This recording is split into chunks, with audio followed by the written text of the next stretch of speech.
Здравствуйте, меня зовут Елена Баженова, и я рада вас приветствовать у себя в гостях. Кокосовое печенье – это находка для тех, кто любит вкусное и оригинальное печенье, да и готовится оно довольно быстро. А для рецепта мы возьмем кокосовую стружку, я ее приготовила сама из целого кокоса, ссылку на видео, как приготовить стружку, вы увидите в конце этого ролика. Сахар, муку, разрыхлитель, яйцо и сливочное масло мягкое. Берем мисочку, где мы будем смешивать все ингредиенты. Перекладываем сюда масло, кусочек. Добавляем сахар. Можно добавить ванильный сахар еще для вкуса. И начинаем все вместе растирать.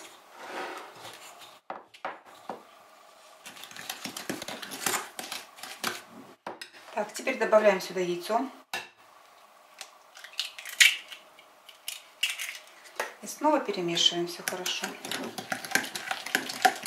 Пропорцию можно увеличивать в 2-3 раза. Так, готово. Теперь добавляем стружку сюда. И перемешиваем. Дальше пойдет мука и разрыхлитель. Как я и говорила, все довольно просто. Будем просеивать через сито разрыхлитель и постепенно подмешивать муку.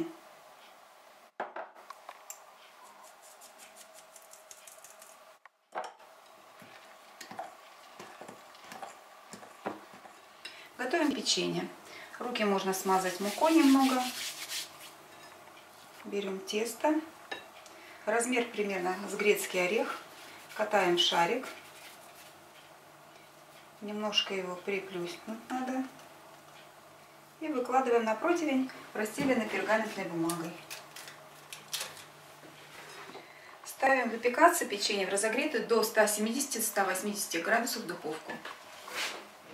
Печенье у меня запекалось 15 минут при обычном огне нижнем. И еще на пару минут я включила верхний огонь, чтобы чуть-чуть оно подрумянилось сверху. Все, оставляем так остывать.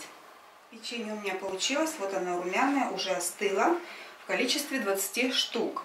Поэтому пропорцию сразу же увеличивайте в 2-3 раза. Потому что если вы попьете чай, то это только для двоих хватит. Ну что, будем снимать пробу. Чуть-чуть тепленькое еще. Вот оно как бы сверху корочка такая твердая, а внутри печенье мягкое. Но если вы хотите потверже, то посушите в духовке еще дольше. Только на самом минимальном огне. Сейчас попробуем. Кокос. Рафаэлло. Только не такое сочное, просто это же печенье. Вкусно. Кто любит кокос, это самое вкусное печенье будет. Готовьте с удовольствием и приятного вам аппетита.